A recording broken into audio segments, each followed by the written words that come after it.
আমরা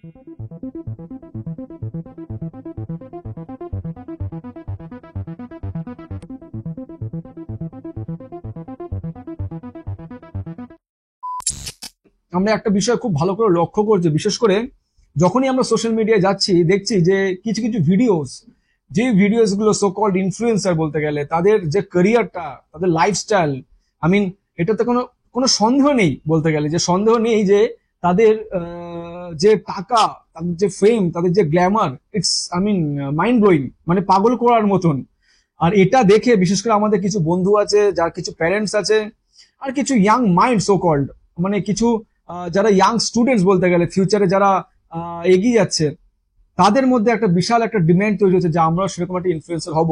সেই ইনফ্লুয়েন্সার গুলোকে আমরা সো কল্ড ছাপড়ি বলছি এই জন্যই, মানে যদি তাদের আমি ব্যাকগ্রাউন্ড দেখি ভালো করে, ঠিক আছে, তো এইখানে একটা বিতর্ক চলে আসে যে তাদের কোনো ব্যাকগ্রাউন্ড নেই। ব্যাকগ্রাউন্ড ইন দ্য সেন্স তাদের কোনো না কোনো কোয়ালিটিস আছে, না কোনো এডুকেশন আছে প্রপার। তাও তারা কি করে সম্ভব, মানে এত লাখ লাখ টাকা, একটা প্রোমো করছে 5 লাখ টাকা 10 লাখ টাকা এরকম নিয়ে নিচ্ছে, 5 স্টার হোটেল, গাড়ি, হাউ ইজ ইট পসিবল? তো এটা আমাদেরকে যদি ভালো করে দেখি খুব ডিস্ট্রাক্ট করছে ইন দ্য সেন্স।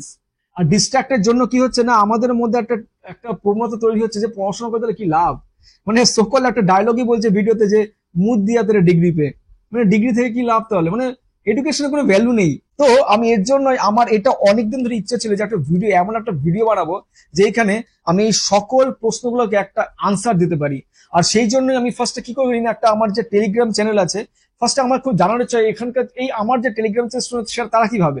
তো তারাও দেখলাম, পোল করে দেখলাম কিছু মানে স্টুডেন্টস আছে সিমিলারলি, যেরকম ইউটিউবে করলাম আমার চ্যানেলে, ওখানেও পোস্ট করলাম, দেখো ওখানে অলমোস্ট 25 থেকে 30% তারাও এগ্রি করছে না, এই সো কল্ড ইনফ্লুয়েন্সারদের লাইফ কিন্তু মানে ভাবা যায় না এখনকার, সত্যি ডিস্ট্রাক্ট করার মতন, কেন এতটাই টাকা আছে। তো সত্যি কি মানে তাদের লাইফে এতটাই কমপ্লিট? তো এর জন্যই আজকে আমি ভিডিওটা বানাচ্ছি। আর যারা প্যারেন্টস বলতে গেলে, ইয়াং মাইন্ড ছেড়ে দাও, যারা প্যারেন্টস তারা যে ক্ষতিটা করছো কি ক্ষতিটা করছো না সেটা জানার জন্য ভিডিওটা পুরোটা দেখবে, কারণ ইয়াং মাইন্ড ঠোকর খেয়ে শিখে যাবে, কিন্তু যারা প্যারেন্টস তারা যাতে সেম মিস্টেকটা তাদের বাচ্চাদের সঙ্গে ছোট থেকে যে শুরু করে দিয়েছে সেটা যেন না হয়। তো এই যে আমি যদি কম্পেয়ার করি যে এই ইনফ্লুয়েন্সারদের কেরিয়ারে কি আছে, তো যদি দেখি ভালো করে আমি কি আছে, টাকা আছে অনেক, গ্ল্যামার আছে অনেক, গাড়ি আছে অনেক, ঘুরতে পারছে, 5 স্টার হোটেল, এই সবকিছু এখানে কিন্তু পেয়ে যাচ্ছি। তাহলে যদি আমি দেখি এবার এডুকেশন, পাওয়ার অফ এডুকেশন, এখানে কি আছে, তো এইখানে এমন কিছু আছে যেটা আমি আজকে ভিডিও তোমাকে বলবো, যেটা তুমি এখানে পাবে না। আর এগুলো যেগুলো আছে সেগুলো এখানে পাও কিনা সেটা তোমাকে আমি দেখিয়ে দেবো। তো আমার যেটা মনে হয়েছে পুরোটা একটা কি বলতো, misleading to the society, misleading to the young minds. আর এটা যে আমাদের সমাজের কি ক্ষতি করছে এই ভিডিও দেখলে তোমরা বুঝতে পারবে, ঠিক আছে। তো ফার্স্ট আমি কি করবো না, আমি এমন কিছু কিছু এক্সাম্পল দেবো, 6টা এক্সাম্পল দেবো, মাত্র 6টা এক্সাম্পল দেবো, যেখানে আমি দেখিয়ে দেবো যে এই সোকল্ড ইনফ্লুয়েন্সার, আমার খুব মুখ দিয়ে বেরিয়ে যাচ্ছে ছাপড়ি কথাটা, বাট এই ইনফ্লুয়েন্সারদের মতোই লাইফে কিছু ছিল না, বাট সেখান থেকে কোথায় এসছে, ঠিক আছে। ফার্স্ট আমি এই আর এক্সাম্পল আমি সব সিলেক্ট করেছি এই কথা ভেবেই যে আমি সবকটা ফিল্ডকে অ্যাড্রেস করতে পারি, তো তুমি দেখলেই বুঝে যাবে। ফার্স্ট তুমি ধরে নাও এপিজে আব্দুল কালাম, খুব গরিব ঘর থেকে উনি বড় হয়েছেন, মানে এতটাই গরিব ছিল যে ফ্যামিলিতে এতগুলো বাচ্চা থাকা সত্ত্বেও, এত স্ট্রাগল থাকা সত্ত্বেও খাবার খাবার মানে এমন অবস্থাতে তারা খাবারটাও পেত না প্রপারলি। সেইখান থেকে আজকে পড়াশোনা করে করে করে করে এই ডিগ্রি, সকল ডিগ্রি যে বলি না মুদ দিয়াতে ডিগ্রি পে, এই সকল ডিগ্রিগুলো নিয়ে নিয়ে নিয়ে নিয়ে কিন্তু আজকে উনি রাষ্ট্রপতি হয়েছেন। রাষ্ট্রপতি মানে বুঝতেই পারছি পাওয়ার আছে, পুরো দেশকে চালানো রেসপন্সিবিলিটি যার কাঁধের উপর। তো এই যে মানুষটা পড়াশোনা দিয়ে উইদাউট এনি ব্যাকগ্রাউন্ড তিনি কোত্থেকে কোথায় চলে এসেছেন, নাম্বার 1 এক্সাম্পল। নাম্বার টু কি না, doctor S Somnath, chief of ISRO, তিনি এত পুয়ার ফ্যামিলি থেকে বিলং করতেন। সেইখান থেকে তুমি ভাবো এই সকল ডিগ্রিগুলো দিয়ে পড়াশোনা করে করে করে করে করে এডুকেশনের মাধ্যমে সে আজকে ইসরোর মতো জায়গায় চিফ অফ ইসরো হয়ে গেছেন। আর শুধু এইটাই না, এখানে থেমে নাই, তিনি কি করছেন, নিজের দেশকে টেকনোলজির দিক থেকে যদি দেখি আমি এমন স্তরে নিয়ে যাচ্ছেন, পুরো পুরো পুরো পুরো বিশ্ব বলতে গেলে তার কাছে আজকে মাথা নামাতে বাধ্য হয়েছে, ঠিক আছে। এটা হচ্ছে নাম্বার 2। নাম্বার 3 কি, এবার আসছে আমি একটুখানি অন্য একটা এক্সাম্পল, একটা অন্ধ ছেলের গল্প যদি আমি বলি, তার নাম কি শ্রীকান্ত বোল্লা। আমরা সবাই তার সিনেমা দেখেছি, রিসেন্টলি একটা বেরিয়েছে, মানে এমন কোনো স্ট্রাগল নেই যে ছেলেটা ফেস করতে হয়নি। ছেলেটা এমনও হয়েছিল জন্ম হওয়ার পরে তার ফ্যামিলি ভেবেছিল তাকে হয়তো মেরেই ফেলবে, এমনই আমরা মানে যেটা আমরা দেখেছি হ্যাঁ সিনেমার মাধ্যমে। তো সেইখান থেকে একটা অন্ধ মানুষ পড়াশোনার সাহায্য নিয়ে নিয়ে নিয়ে MIT চলে যাওয়া, সেইখান থেকে আজকে নিজের স্টার্ট আপ, আর সেখান থেকে বিজনেস। সে আজকে ওখান থেকে তো এত মানে এইসব যে ডিগ্রি, সকল ডিগ্রি, এটা দিয়ে শুধু এমনই না যে শুধুমাত্র নিজের একটা প্রতিষ্ঠান করেছে, প্লাস এখন কি লোকে কাজও দিচ্ছে, একটা স্টার্ট আপের মাধ্যমে এতটা কোটি কোটি টাকা ইনকাম করছে, প্লাস লোককে জবও দিচ্ছে। ঠিক আছে, নাম্বার 4 আরেকটা আমরা রিসেন্ট সিনেমা দেখেছি, সবাই জানি দ্য 12th ফেল যে সিনেমাটা, 12th ফেল যে সিনেমাটা সেটা পরিষ্কার করে দিয়েছে যে ওই রকম একটা ব্যাকগ্রাউন্ডের ওই রকম একটা ছেলে কিভাবে পড়াশোনার জন্য দাঁতে দাঁত লাগিয়ে যে কোথায় আসতে পারে, একটা IPS একটা IAS অফিসার হয়ে যেতে পারে। আর আমি যদি ভালো করে দেখি তাদের পাওয়ার, তাদের গ্ল্যামার কোনো অংশ কম না, বরং তার থেকে অনেক উপরে। মানে তুমি একটা পুরো ভারতের সব রকম তুমি প্রশাসনিক পাওয়ার পেয়ে যাচ্ছ, তোমার আন্ডারে পুরো একটা মানে একটা পুরো একটা গোটা অংশ চলে আসছে, যেটা তুমি পুরো নিজের দায়িত্ব নিয়ে চালাচ্ছ, তুমি ভারতকে চালাচ্ছ, তুমি তোমার দেশকে চালাচ্ছ। এর থেকে বড় কি হতে পারে, তাই না? তো এটা হলো তোমার যে 4 নম্বর এক্সাম্পল। 5 নম্বর একটা অন্য একটা ফিল্ডে চলে আসি। কি আমরা সবাই জানি যে কার্ডিয়াকের জগতে যে ডাক্তারের নাম পুরো পৃথিবীতে বিখ্যাত, তিনি কে?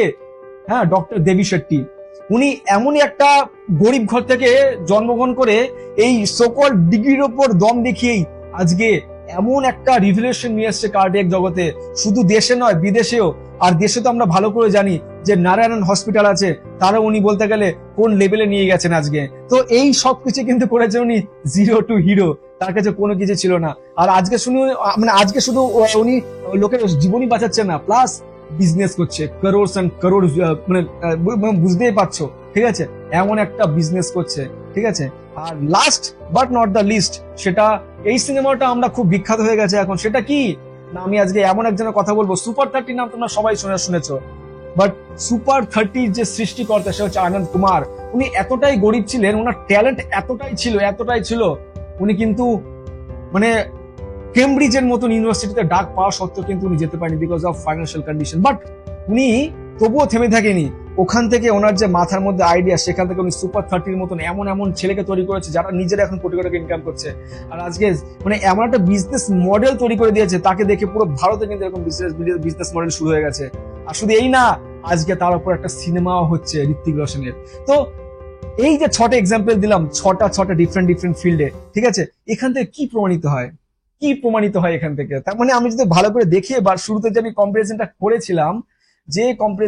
করেছিলাম না, যে এইখানে আমি কি পাচ্ছি ইনফ্লুয়েন্সার দিয়ে, সেটা পাচ্ছি হচ্ছে কি মানি, ফেম, গ্ল্যামার। আর এইখানে যে বক্সটা, সেখানে কি পাচ্ছি তাহলে আমি যদি আমি ভালো করে দেখি, সেখানে পাচ্ছি আমি কি আলটিমেট রেসপেক্ট, আলটিমেট পাওয়ার। একটা IAS IPS মানে এত পাওয়ার, একটা রাষ্ট্রপতি এত পাওয়ার, একটা চিফ অফ ইসরো এত পাওয়ার কোথাও পাবে না তুমি। ঠিক আছে, তো আলটিমেট রেসপেক্ট পাচ্ছি আমি, আলটিমেট পাওয়ার পাচ্ছি আমি, ইন্টারন্যাশনাল রেকগনিশন, ইন্টারন্যাশনাল ফেম, যেটা তুমি কিন্তু এখানে যেটা পাচ্ছ কোথাও পাবে না, কোথাও না। আর কি পাচ্ছি? তুমি বিলিয়নিয়ার হয়ে যাচ্ছ, তুমি লাক্সারি পাচ্ছ। তো এই যে এত কিছু যেগুলো আমি এখানে পাচ্ছিলাম, তার থেকেও বেশি এখানে পাচ্ছি। শুধু এখানেই থেমে নয়, আরো কিছু আছে। কি আছে? যেগুলো টাকা পয়সা দিয়ে বিচার করা যায় না। সেগুলো কি? সেগুলো হচ্ছে you are contributing the nation, you are building the nation. তুমি সার্ভ করছো দেশকে, তুমি মানে এত মানুষের জীবন, তুমি তাদের জীবন বাঁচাচ্ছ, তুমি এত মানুষকে চাকরি দিচ্ছ। আর শুধু মানে আমি এমন একটা কাজ করছি যাতে আমার দেশের নাম আরো উজ্জ্বল হচ্ছে। ঠিক আছে, তো এই যে কাজগুলো, এইগুলো কিন্তু তুমি কিন্তু টাকা পয়সা দিয়ে বিচার করতে পারবে না। আর এই ইনফ্লুয়েন্সাররা কিন্তু, এই সকল ছাপি ইনফ্লুয়েন্সাররা কিন্তু এগুলো জীবনও পাবে না। তো তুমি এখান থেকে পুরো, যদি আমি একটুখানি ভালো করে আরো ভাষায় কথা বলি, ইনফ্লুয়েন্সারদের অকাত কি আছে? ইনফ্লুয়েন্সাররা হচ্ছে সিজনাল। হ্যাঁ, মানে একটা সিজনে ফল আসছে, পরে চেঞ্জ হয়ে যাচ্ছে। লাইক চাইনিজ প্রোডাক্ট, আজকে একটা প্রোডাক্ট 2 দিন পর আবার চলে আসছে। আমরা অনেক দেখেছি এর আগে, বছর পর বছর, প্রত্যেক বছর একটা করে এরকম ছাপড়ি ফেমাস হয়। হয়তো সে কোটি টাকা কামিয়ে নেয়, কিন্তু হোয়াট অ্যাবাউট দ্য ফিউচার? তাদের ফিউচারটা কি আছে? আজকে আমরা বাদাম কাকু, তাকে কজন মনে রেখেছে? বা আজকে বিগ বসে যেসব, তাদের নিজস্ব পার্সোনাল লাইফের কি আছে? তারা ইনফ্লুয়েন্সার হওয়ার যোগ্য কি? তারা নিজের পার্সোনাল লাইফ এতটাই জঘন্য যে তারা জেলের মধ্যে গিয়ে বসে থাকে। তাদের পার্সোনাল লাইফ এতটাই বাজে, তাও তাই লোককে ইনফ্লুয়েন্স করছে। This are call fake influencer, this are call Chinese product. তো একটা সিজন যাবে আর তারা চলে যাবে, এটাই তাদের অকাত, এখানে তাদের মানে কি বলবো সীমাবদ্ধতা, তারপর আর তাদের কেউ চিনতে পারবে না, কেউ না। তো এবার যদি আমি এই এডুকেশন দেখি, power of education, this is permanent. তুমি রিটায়ার হয়ে যাও তোমার কাছ থেকে, তুমি এখান থেকে বেরিয়ে যাও, তাও তোমাকে লোকে রেসপেক্ট দেবে।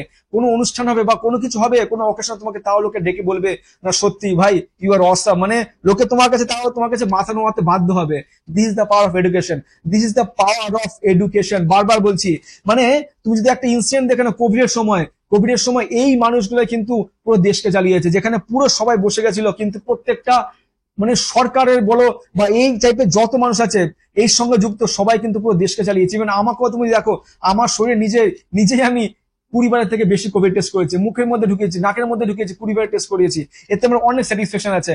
আমার হয়তো মানে কি বলবো, এই যে দেশকে যে সেবা করার যে মানে ভেতরে যে আগুনটা, এটা কিন্তু আমি কাউকে বোঝাতে পারবো না, এই স্যাটিসফ্যাকশন কাউকে বোঝাতে পারবো না। এই স্যাটিসফ্যাকশন তুমি কিন্তু মাত্র এই পাওয়ার অফ এডুকেশন দিয়েই পাবে, এই পাওয়ার অফ এডুকেশন দিয়েই পাবে। তো যদি আমি ওভারঅল দেখি, ইট হ্যাজ এভরিথিং। তোমার এখানে যা আছে এখানেও সেটা আছে, তুমি এখানে যেগুলো পাচ্ছ এখানেও সেটাই পাচ্ছ। তো এখানে তুমি যদি ভালো করে একটা কনক্লুশন টানো, education can replace chhapri, but chhapri can never can replace education. মানে এটা এতটাই স্ট্রং একটা স্টেটমেন্ট। তুমি যদি ইভেন দেখো না, যে ছাত্রীকে তুমি এখন মুখে উচ্চারণ করছে, দিনে 5 লাখ টাকা পাচ্ছে, সেই ছাত্রীকেও কিন্তু একজন শিক্ষিত লোকই কিন্তু মানে এত ফেমাস বানিয়েছে। সেই বিল গেটস যদি না যেতেন, ওনার পাশে গিয়ে দাঁড়াতেন, তাহলে কিন্তু এত কথা হতো না। তো আমি যদি এখান থেকে ঘুরিয়ে বলি, একটা ছাপড়ি কিন্তু এরকম ফেমাস কাউকে করতে পারবে না, বাট একটা এরকম পাওয়ার অফ এডুকেশন, এরকম একটা ব্যক্তিত্ব কিন্তু একজনকে ছাপড়ি বানিয়ে দিতে পারবে, একজনকে এরকম ইনফ্লুয়েন্সার বানিয়ে দিতে পারবে। তো তো এখানে তুমি কি বুঝতে পারছো, এখান থেকে তুমি স্টেটমেন্ট ইজ ক্লিয়ার। তো to all parents, to all young minds, to all my friends, যদি এখন এই ভুল ধারণায় থাকো যে এই যে মুদিয়াতের ডিগ্রি পেয়ে এই সব স্টেটমেন্ট গুলো তোমরা যদি এনকারেজ করো, এটা হচ্ছে একটা সোসাইটি লস হবে। এটা কি হবে, এটা হচ্ছে তুমি সোসাইটিকে আরো পিছিয়ে নিয়ে যাচ্ছ। তুমি ভাবো না, এই যে আমি 6টা এক্সাম্পল দিলাম, এই লোকগুলো যদি নাও আসতে এখন থেকে যদি আমরা মাথায় সব বাচ্চাদের ঢুকিয়ে দিই এই ছাত্রীদের গল্প, তাহলে এই যে 6টা ব্যক্তিত্ব নাম নিলাম আমরা, তাহলে তারা তারা কি করে দেশকে তৈরি করবে, তারা দেশকে কি করে এগিয়ে নিয়ে যাবে।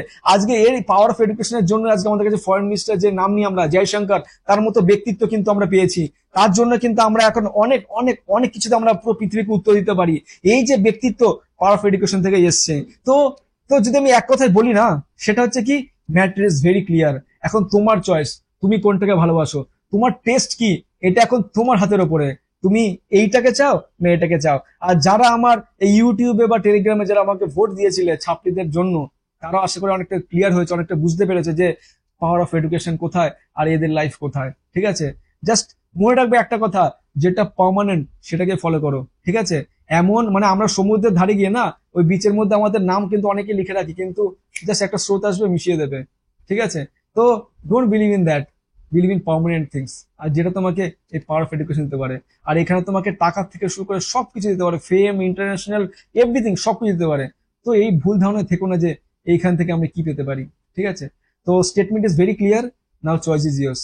ওকে, so see you guys in next video.